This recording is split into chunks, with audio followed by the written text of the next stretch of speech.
Welcome to the Locked On Titans podcast. I am your host, Tyler Rowland. Titans fans, this Tuesday edition of the Locked On Titans podcast is presented by the Locked On Podcast Network's Ultimate Season Preview 2021. The NFL season is about to begin, and nobody covers it like the Locked On Podcast Network. August the 30th through September the 8th, Locked On's Ultimate Season Preview is taking you through every team and every division with the help of Odyssey's NFL experts. Follow the Ultimate Season Preview 2021 feed on the Odyssey app or wherever you get your podcast, and make sure that you tune in beginning August the 30th. But a big time Tuesday edition of the Locked On Titans podcast ahead. Number one, we are going to start with Titans practice on Monday, which included the return of a ton of Titans starters. I'm going to tell you who was back out on the practice field. Also, the Titans have to cut down the roster from 85 to 80 at 4 p.m. Eastern time on Tuesday, and they got the ball rolling on Monday with some roster moves. I'm going to tell you exactly what happened. And then finally, we're going to cap off the show by stepping into the film room for a little Tic Tac Tuesday film breakdown and talk about Elijah Molden's performance on Saturday night in Tampa Bay. So a lot to discuss on a Tuesday edition of the Locked On Titans podcast. Let's get it. You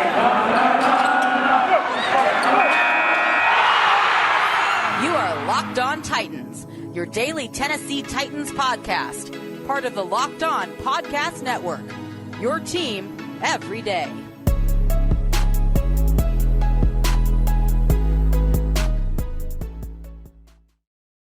A lot to discuss, and we are going to dive right into all of the big takeaways from Titans practice on Monday. Before we do that, though, do have to remind you guys, I'm going to be putting out daily, Monday through Friday, Tennessee Titans content here on the Locked On Titans podcast. So make sure that you subscribe to the Locked On Titans podcast on whatever platform you do stream, and make sure that you subscribe to the Locked On Titans YouTube page.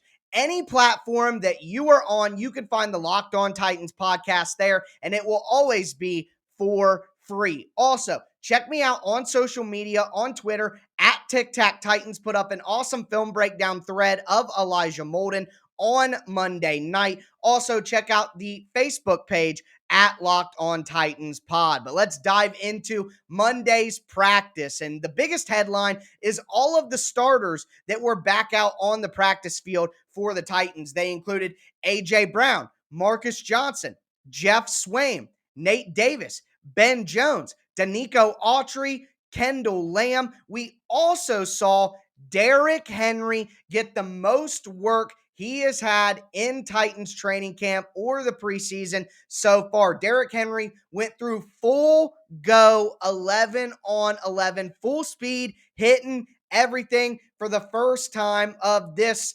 football year. So you love to see Derrick Henry kind of officially start his ramp up process. I have no problems and no qualms with the way that the Titans have handled Derrick Henry so far. He's got a ton of mileage on him already. We know that running backs burn out very quickly. While I think Derrick Henry is a unicorn and you can't put those normal running back rules on him, still nice to see that ramp up process begin for Derrick Henry. But I also do want to mention, while A.J. Brown was back out on the field, he wasn't out there forever. He did stretching and warm up with the team. He went through individual drills, and then he went over to the sand pit and just got in some more separate work. Now, A.J. Brown was a little bit of a strange topic on Monday. We saw ESPN's Adam Schefter report early in the morning that A.J. Brown is dealing with a knee injury, but the Titans think he'll be ready for week one. Well, yeah, of course he's ready for week one. He's actually going to practice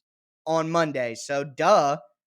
It was just weird timing on that report. Didn't make a lot of sense. And A.J. Brown came out later in the day and even tweeted, some people just love to make up stories. So I'm not worried about A.J. Brown. The other wide receiver that we talk about a lot, though, is Julio Jones. And he did not practice on Monday. Of course, neither did Darrington Evans, neither did Jeremy McNichols, neither did Laurel Murchison, Chester Rogers, Brady Breeze, or Chris Jackson. Now, Julio was out on the field, as was Dane Cruikshank, but they were on the third football field just getting in some light work over there as they work on returning to play. Now, one guy that did step out on the practice field but ended up leaving early was Josh Reynolds, who looked like he pulled up, has been dealing with an Achilles injury, and it looked like it was some sort of lower body injury. He left practice early and went with the trainer, so you never like to see that. But overall, a very positive day for the Titans at practice with the return of a lot of starters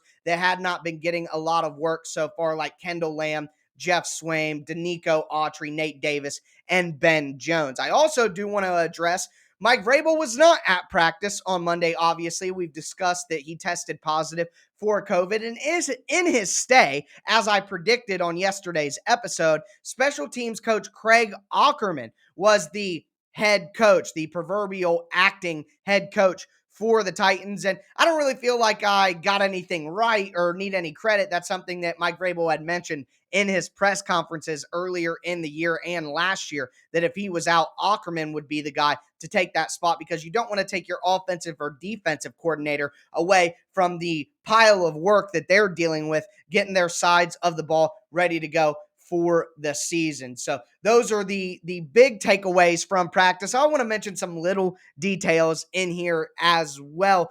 Jeffrey Simmons was barking all day. He got in some shouting matches with a few guys on the offensive line, including Roger Saffold. Now, cooler heads did prevail, and there was no dust up there physically between the two, but definitely some jawing going on. But you like to see the intensity raise as the Titans get closer and closer to the regular season. We are going to move forward. We have a lot to talk about still with some roster moves for the Titans as they get ready to cut down to 80 players at 4 p.m. on Tuesday. Before we get into that, do want to remind you guys about betonline.ag. It's that time of year again, and all eyes are now turning to football as the teams get back out on the gridiron to start the season. As always, BetOnline is your number one spot for all of the pro and college football action this season. Get all the updated odds, props, and contests, including betonline.ag's biggest $500,000 NFL mega contest and the world's largest $200,000 NFL Survivor contest.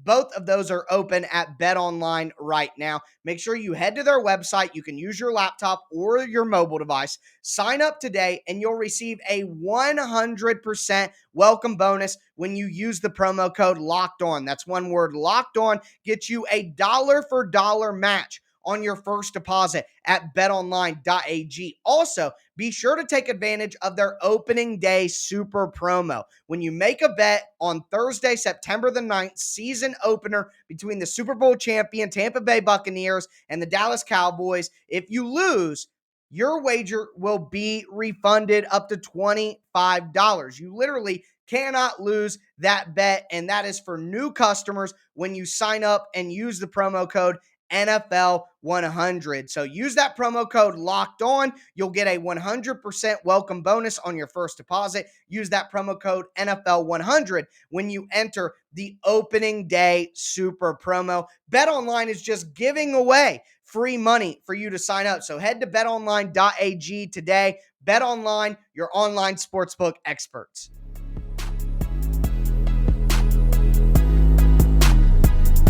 Titans fans, let's continue this Tuesday edition of the Locked On Titans podcast. We are going to now talk about the roster transactions that the Titans made on Monday as they get ready for the cutdown at 4 p.m. Eastern time on Tuesday, or today, obviously, if you guys are listening this or watching this on Tuesday. So how the NFL has done it this year. We saw the cut down a week ago from 90 to 85. Now we get the cut down from 85 to 80. And the next cut down that happens on the 31st will be down to 53. So the season is right here. But the Titans got the ball rolling on that cut down on Monday. We saw them waive two people. We saw them waive three people. We saw them put a fourth guy on the COVID reserve list. And then we saw them make a signing. So let's go through all of the different moves. Number one, to start the day, the Titans cut three players. Number one, Paul Adams. And poor Paul Adams on the offensive line. He was cut previously to get the Titans down to 85. And then Brent Qualley got hurt and went on IR. They brought Paul Adams back, and he didn't last very much longer. He was cut again. Also, another offensive lineman, Ross Reynolds, was cut as well, more of an interior offensive lineman. But that's a good sign as the Titans get back Nate Davis, Ben Jones into practice. Hopefully, Aaron Brewer gets back very soon as well. Also, the third player that was cut, kicker Tucker McCann. Now, you feel really bad for Tucker. 2 years in a row, he has experienced some serious injuries that have prevented him from competing the way that I know he would want to compete. When you're competing for a spot, even if you lose, you want the chance to compete and actually put your heart out there and do the work. When you get hurt, it kind of robs you of that feeling of, at least you gave it your all, even if you didn't accomplish the goal. And a lot of the time when you sit back in life, it's, did I put in the requisite effort? Yeah, you win some, you lose some, but did I give it my best? And no matter what happens, when you get hurt, you don't feel like you were able to do that. So I feel for Tucker McCann, who felt like he was going to be the Titans kicker this year, but now I just don't see any way he's going to be able to wrestle it away from Sam Ficken, especially because he's not on the roster anymore. If Ficken experiences an injury, Tucker McCann gets back to health, maybe he comes back, but overall, I just feel bad for Tucker McCann not having a real opportunity to finish out the competition. But the final roster move that we saw in terms of, subtractions from the roster was the Titans put defensive lineman Anthony Rush on the COVID reserve list. And that takes him off of the active roster and off of the 80 players that we're going to be, painting this whole entire discussion around. So Anthony Rush off the roster on the COVID reserve list. That wasn't the only roster moves that the Titans made on Monday, though. They did make an addition to the roster, and it came in the way of defensive lineman Freedom Akinmolandon. He's 6'3", 284 pounds. He's only played in 4 career games. They were all with the Cincinnati Bengals over the last 2 seasons. He's also spent some time on the Giants practice squad as well. The Titans are dealing with some issues on the defensive line. Like I mentioned earlier, did not have Laurel Murchison. They're also dealing with injuries to a guy like Kyle Pecco, who I thought played pretty well throughout the preseason. So with Rush on COVID, Murchison and Pecco dealing with injuries, they bring in another defensive lineman. And with that, we talked about cutting the roster down to 80. Well, the Titans were at 84. They have 3 guys get cut in Adams, Reynolds, and McCann. Then they put Rush on the COVID list. That gets them down to 81. My apologies. My math is all wrong. It's late. I'm dealing with it. The Titans were at 85. They got rid of 4 players in some way. That brought them down to 81. And now they add Freedom. That's 82. So the Titans are going to have to cut 2 people to get down to that deadline by 4 p.m. And I'm going to tell you some options I think that the Titans would have. Number one, they add a defensive lineman, so maybe they aren't looking to get rid of any defensive linemen, so I wouldn't put this as my favorite. But Woodrow Hamilton, he's at the bottom of the depth chart. I thought I thought he played better than Anthony Rush, but with Rush out of the picture, now in my opinion, Woodrow Hamilton is the worst defensive lineman on the team, so he could be cut just because of that fact. Also, fullback Torrey Carter behind Kari Blossingame. I think it's pretty obvious at this point that Kari Blossingame is going to get the fullback spot. Torrey Carter not going to make the roster. He's probably not going to be on the practice squad either. So from my perspective, Torrey Carter could be on the chopping block. But again, I don't think that's the favorite. Who I do think would be the favorites are the next 3 names. Linebacker Jan Johnson. In my opinion, he's going to be behind the top 4 that we know. Evans, Jayon Brown, David Long, and Monty Rice. But I also think Nick DeZubnar as an inside linebacker is going to provide more overall for the team than Jan Johnson or a Justin March Lillard, either of those guys. And Jan Johnson was behind Justin March Lillard during the game. So Jan Johnson could be cut very soon. Safety Jamal Carter, and simply he's just the newest safety to the team. We saw Brady Breeze dressed for the preseason game, although he didn't practice on Monday. He could be back pretty soon. And Matthias Farley, Dane Cruikshank was working on the third field. The Titans are going to get one of those three safeties back soon. And when they do, Jamal Carter is going to be the safety that gets cut. So just waiting for that to happen. Don't know if it'll be on Tuesday, but I think he's a favorite for that. And then wide receiver Fred Brown, poor Fred Brown. I guess when people discuss who could make this team at wide receiver, no one ever mentions Fred Brown, and that's for a reason. The Titans have a ton of numbers at wide receiver right now. They could look to go ahead and cut Fred Brown because he is not going to make this roster, and I don't see why the Titans would even consider putting him on the practice squad either, in lieu of some other younger options like Nick Westbrook-Akina, Cam Batson, Mason Kinsey, Racy McMath, guys like that. So that's how I see the cut list, the potential cut list going into these cuts at 4 p.m. Again, 2 players have to be cut by 4 p.m. I do think that they will come from one of those 5 spots. But that's all the roster transactions for Monday. The guys I think could be cut on Tuesday. We are going to step into the film room next and take a look at Elijah Molden's performance against the Tampa Bay Buccaneers. Of course, that is in concert with my visual film breakdown that I put up on Twitter at Tic Tac Titans. Make sure you guys go check that out. Posted that on Monday night as a thread for you guys. But before we get into the film room, do want to tell you about rockauto.com. Rockauto.com is a family business that's been serving auto parts customers online for over 20 years. Their online catalog is unique. It's remarkably easy to use, easy to navigate. You can quickly see all the different brands, prices, and specifications that you prefer. Also, the prices are always reliably low, and they're going to be the same for everyone. One thing I didn't know is prices at chain auto parts stores can be different based on whether you're a professional mechanic or a do-it-yourselfer. What? I'm going to pay twice as much as the guy next to me just because I want to do the job myself? You'll never have that problem at rockauto.com. Make sure that you use the code Locked On. Put that in the How Did You Hear About Us box when you go to rockauto.com so they know that I sent you. Amazing selection, reliably low prices, all the parts your car will ever need. rockauto.com.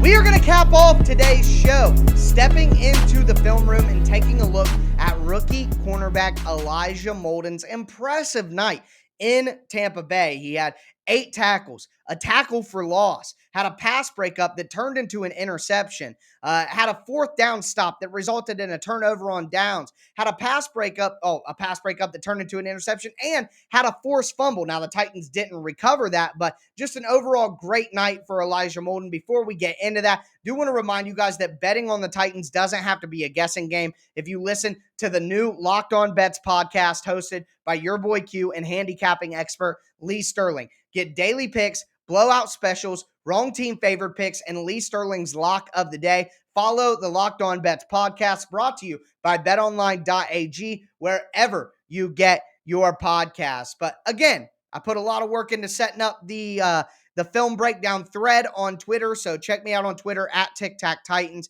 Make sure you check out the film breakdown. But we're going to talk about Elijah Molden and basically everything that he was able to do. So obviously, he is starting in the slot for the Titans. That's the 3rd cornerback on the inside. He's on the inside of the defense with the 2 cornerbacks on the outside. And he got better and better as the game went on. Number one, I want to mention this. I had somebody hop into my mentions in the first half and say that he didn't think Elijah Molden was playing well because he was making a bunch of tackles.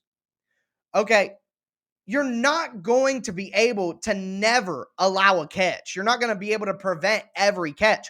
Part of a cornerback's job is not allowing much damage after the catch if you do allow one. And Elijah Molden allowed a few catches, but made great tackles coming up and stopping the guy for little to no yards after catch, especially one play that I referenced. I think it's the first play that I put in my thread. He's trailing a guy across the field, getting blocked by Scotty Miller, getting a pick from the other wide receiver from the Buccaneers, but he's still able to stay on Tyler Johnson's hip. And as soon as he makes the catch, he takes him to the ground for about 5 to 6 yards.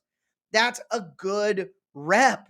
That's not a failed play. So, number one, we have to start there. But speaking of those crossing routes, Molden got even better throughout the night. There's another rep in there on Tyler Johnson where he just absolutely stayed attached to him to the point where the crosser over the middle of the field wasn't open for the quarterback, and he had to go up the field to a deeper route that was knocked away by a different Titans defender. So a good job by Elijah Molden taking away the primary read for the cornerback. And then on the pass breakup that led to the interception, Elijah Molden just completely shut down the inside breaking route. The wide receiver's in the slot.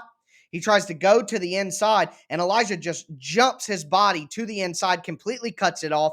It ruins the timing of the route, forces the wide receiver to just go ahead and go up the field rather than getting that inside break. The quarterback has nowhere to go. The timing is ruined now because of Elijah Molden's jam at the line of scrimmage. The quarterback throws it anyway. Elijah is right in his hip pocket, hits the ball away. The ball pops up in the air, and it turns into an interception for the Titans defense, a turnover. That is ball disruption. I mean, that is big-time stuff from the rookie making those plays. But it's not just his coverage ability, which is what I've been focusing on. He may be undersized, but he is fearless, and he is physical, and he is tenacious. So, number one, the Titans blitzed him out of the slot over and over and over again throughout the game. And although he doesn't always get to the quarterback can feel him on multiple possessions. I know there's one play, David Long got the sack on the play, but Elijah Molden came off a blitz from the slot, and Giovanni Bernard, the running back for Tampa Bay, stepped up to get him. And when I tell you Elijah Molden gave him a 1-2 step and then used his hands to knock away the hands of Giovanni Bernard, he would have made the sack if David Long wasn't there a split second earlier. Elijah Molden would have had 2 sacks on the night. So I love to see that because David Long may not get there every time during the season, or whoever the blitzer is for the Titans. And Elijah Molden was a split second away, and it just shows that he has a plan as a rusher when he gets in there. Now, of course, we got to talk about probably the best play of the night for Elijah Molden. He comes off the slot blitz. There are 2 offensive linemen in front of him. He's able to basically slide on his knees underneath and in between the 2 offensive linemen, pop straight up, and then take the quarterback down for a sack. I mean, I don't have anything schematically to tell you. That is just, I will not be denied. And that ferocity, the ferociousness of that play is everything you need to know about Elijah Molden. But I also want to mention a couple other plays that display physicality. Number one, a wide receiver screen was thrown to not Elijah Molden's man, but the wide receiver standing next to Elijah Molden's man.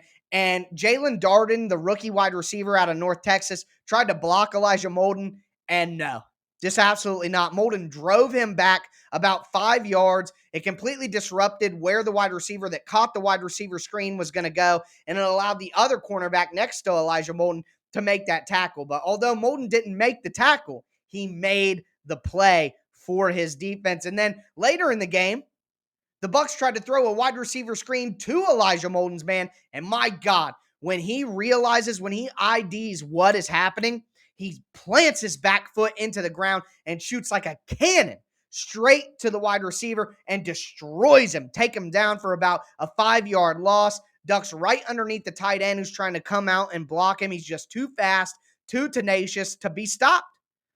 Beautiful. And all these plays are highlighted in my film breakdown thread on Twitter at Tic Tac Titan. So if you need a visual to go along with the audio breakdown I'm giving you right now, make sure to go check that out. I'm going to be doing it all year. I've been doing it 4 years. If you like this podcast, I don't understand how you couldn't get on Twitter and follow me to check out the film breakdowns. I just don't see how you could avoid doing that. It's crazy talk. But either way, also want to mention that the tackle for loss It was a 4th down, 4th and 1 early in the game. Elijah Molden, who's undersized when they're running a heavy run play up the gut, Elijah Molden just darts through a gap, doesn't care, gets into the backfield, and here's what I love. If you hit a running back up top on a short yardage situation, he's going to be able to power through and get that yardage. But if you wrap his legs and you take his feet off the ground, there is nowhere for him to go to fall straight down. Elijah Molden got in the backfield and he gator rolled the guy's legs, just wrapped up the legs and rolled. Nowhere for the running back to go. No power for him to generate to burst through the Titans defensive line. 4th down stop, brought to you in part by the 5'9" physical slot cornerback for the Titans, Elijah Molden. So incredibly impressed with what Molden did on Saturday night. As I've said throughout the all season, I expect Elijah Molden to be the starting slot corner for the Titans. Chris Jackson, not a chance. So anyways, that's all I have to say about that. But again, check out the film breakdown on Twitter at TicTacTitans. Subscribe to the Locked On Titans YouTube page. Smash that notification bell so you know when a new episode goes live. I appreciate all of you guys' support on the new YouTube page. Subscribe to the Locked On Titans podcast wherever you get your podcasts. And remember, the Locked On Titans podcast is on every platform, and it's free. It's free. So that's going to do it for me today, folks. I will be back with you tomorrow to break down roster cuts, break down Tuesday's practice, and everything you need to know about your Tennessee Titans. As always, I am your host, Tyler Rowland, and this was Locked On Titans.